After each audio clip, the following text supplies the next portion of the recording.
এই বাড়িতেই নাকি ছিল বিশ্বকবি রবীন্দ্রনাথ ঠাকুরের অবাধ বিচরণ। এই বাড়িতে বসেই তিনি রচনা করেছিলেন কালজয়ী কিছু গান ও কবিতা। তবে এই ইতিহাসের সত্যতা কতটুকু?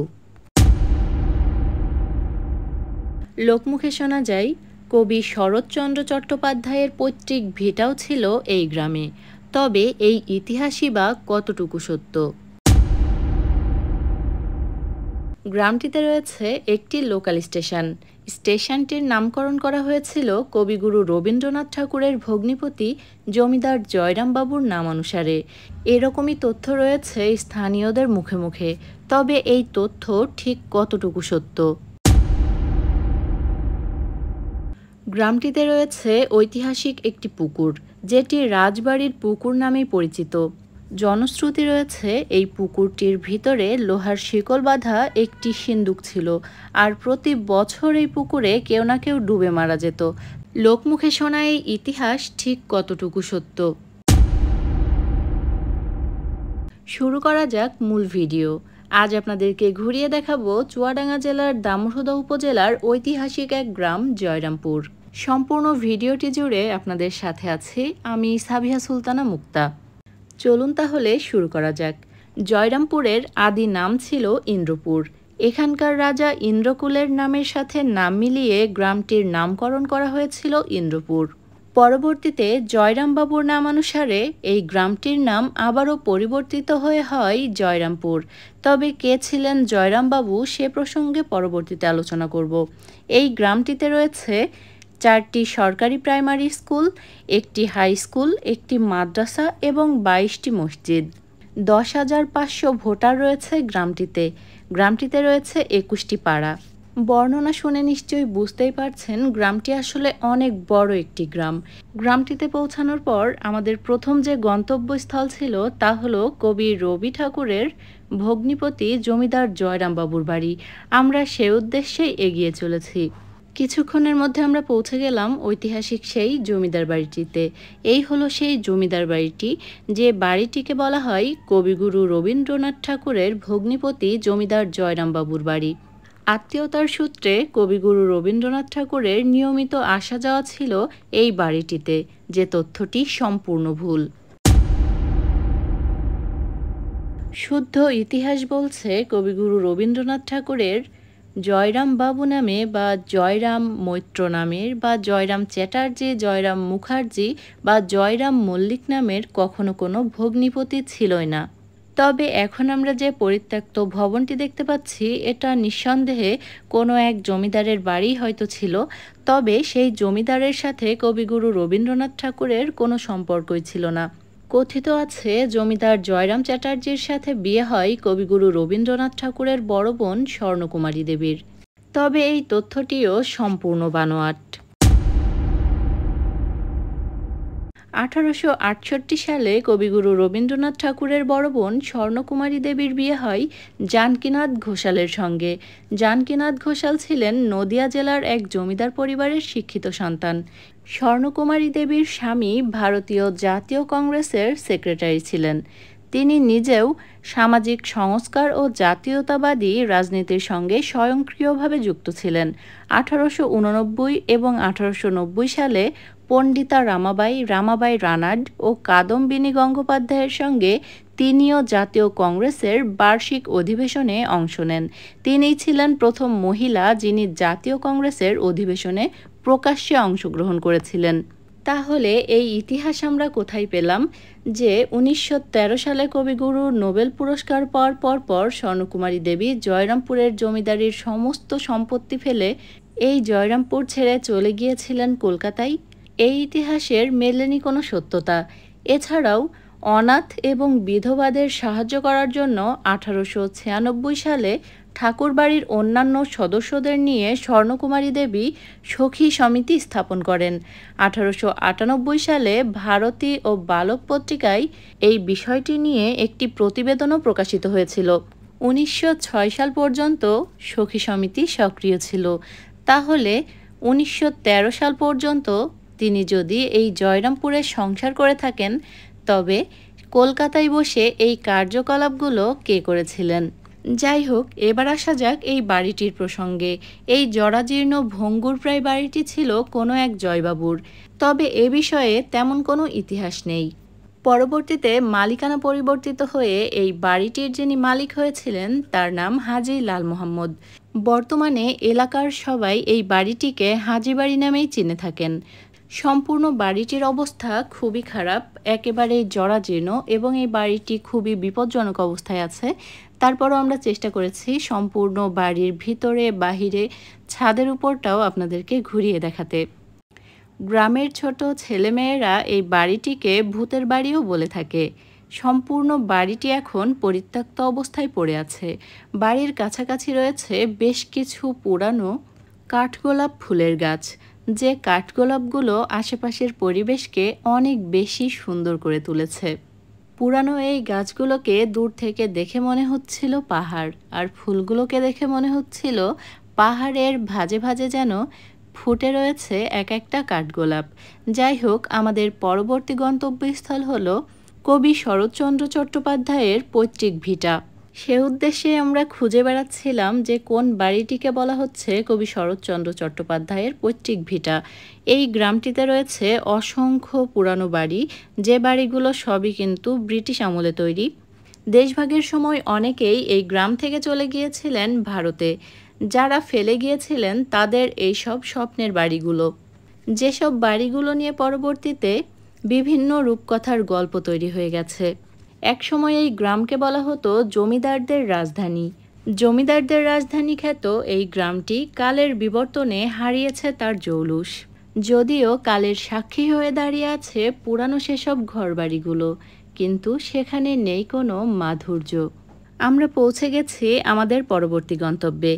অনেকে দাবি করেন এই বাড়িটি বা এই ভিটাটি হলো শরৎচন্দ্র চট্টোপাধ্যায়ের পৈতৃক ভিটা। চলুন তাহলে এ বিষয়েও একটু জেনে আসা যাক।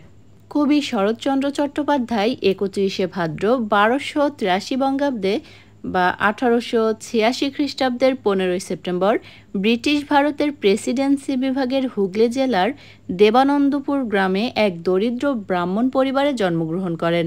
তার পিতৃপুরুষের নিবাস ছিল পশ্চিমবঙ্গ রাজ্যের উত্তর 24 পরগনা জেলার কাঁচরাপাড়ার নিকট মামুদপুরে।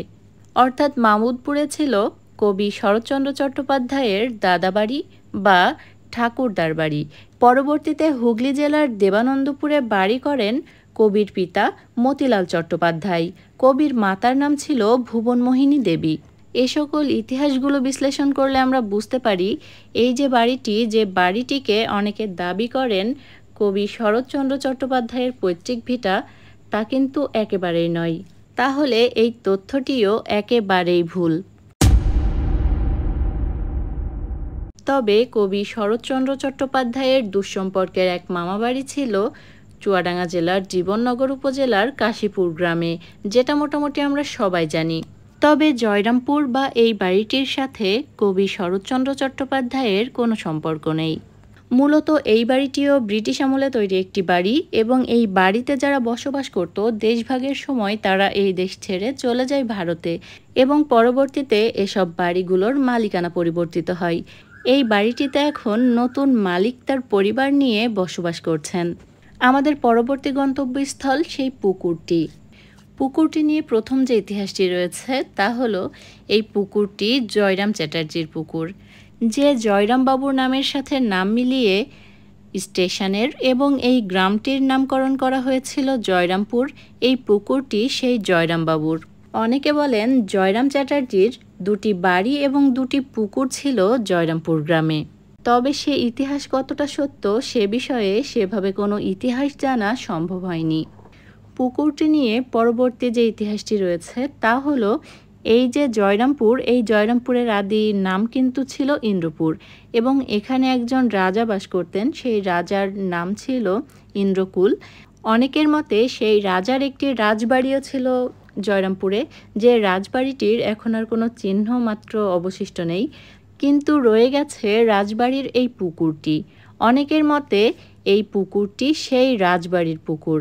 জনশ্রুতি রয়েছে এই পুকুরটির নিচে শিকল বাঁধা অবস্থায় একটি লোহার সিন্দুক ছিল, এবং প্রতি বছর এই পুকুরে কেউ না কেউ ডুবে মারা যেত।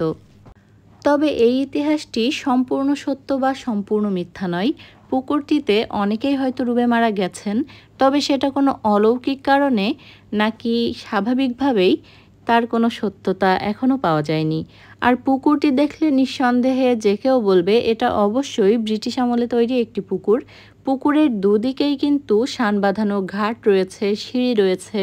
স্বাভাবিকভাবে এ ধরনের পুকুর কিন্তু আজকাল আর দেখাই যায় না। তো নিঃসন্দেহে বলা যেতে পারে এই পুকুরটি বহু বছরের পুরানো এবং এটা সেই ব্রিটিশ আমলে তৈরি একটি পুকুর। তবে হতে পারে এসব কাহিনীগুলো কাল্পনিক। আমাদের পরবর্তী গন্তব্যস্থল জয়রামপুর রেল স্টেশন। যাত্রাপথে চোখে পড়ল জয়রামপুরের গাতিরপাড়ার জামে মসজিদ। মসজিদটি অসম্ভব সুন্দর দেখতে। আমরা পৌঁছে গেলাম আমাদের পরবর্তী গন্তব্যস্থলে। এটাই হলো জয়রামপুর রেল স্টেশন। সম্পূর্ণ স্টেশনটি আপনাদেরকে ঘুরিয়ে দেখানোর চেষ্টা করছি। এই স্টেশনের ইতিহাস জানতে গেলেও সেই একই ইতিহাস সামনে আসবে। জমিদার জয়রামবাবুর নামের সাথে নাম মিলিয়েই এই স্টেশনটির নামকরণ করা হয়েছিল জয়রামপুর রেল স্টেশন। এর কোনো লিপিবদ্ধ ইতিহাস নেই। স্টেশনটি অনেক বেশি সুন্দর। লোকাল স্টেশন হিসেবে এত সুন্দর স্টেশন আমি অন্য কোথাও দেখিনি। সম্পূর্ণ স্টেশনের পরিবেশটাই এমন, চারিদিকে সবুজের সমারোহ। বসার জন্য তৈরি করা হয়েছে অসংখ্য অসংখ্য বেঞ্চ, চারিদিকে অসংখ্য পাখির কলরব। ইতিহাস মতে এই স্টেশনটি বাংলাদেশে নির্মিত দ্বিতীয় স্টেশন। এই স্টেশনেও নীলমণিগঞ্জের মতো ছোট্ট একটি ভবন রয়েছে, যে ভবনটি পরিত্যক্ত এবং জরাজীর্ণপ্রায়। এই ভবনটি এক সাইডেই রয়ে গেছে। পরবর্তীতে এই ভবনটি কিন্তু আর সংস্কারও করা হয়নি। বলতে গেলে জয়রামপুর স্টেশনে যে দুটি পুরানো ভবন রয়েছে, দুটি এখন ভীষণ বিপজ্জনক অবস্থায় রয়েছে। এই স্টেশনটিতে নামমাত্র কয়েকটি লোকাল ট্রেন থামে। আর এই স্টেশনটি নিয়ে বহু দিন ধরে বিভিন্ন ধরনের আন্দোলন হচ্ছে, যাতে এই স্টেশনে মোটামুটি কয়েকটি ট্রেন দাঁড়ায়, যাতে জনসাধারণের সুবিধা হয়।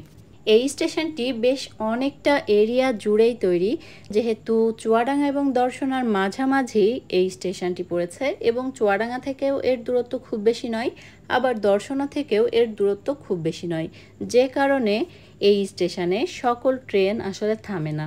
আমাদেরও চাওয়া এই স্টেশনটি একটি পরিপূর্ণ স্টেশনে রূপান্তরিত হোক এবং এই স্টেশনে থামুক প্রত্যেকটি ট্রেন।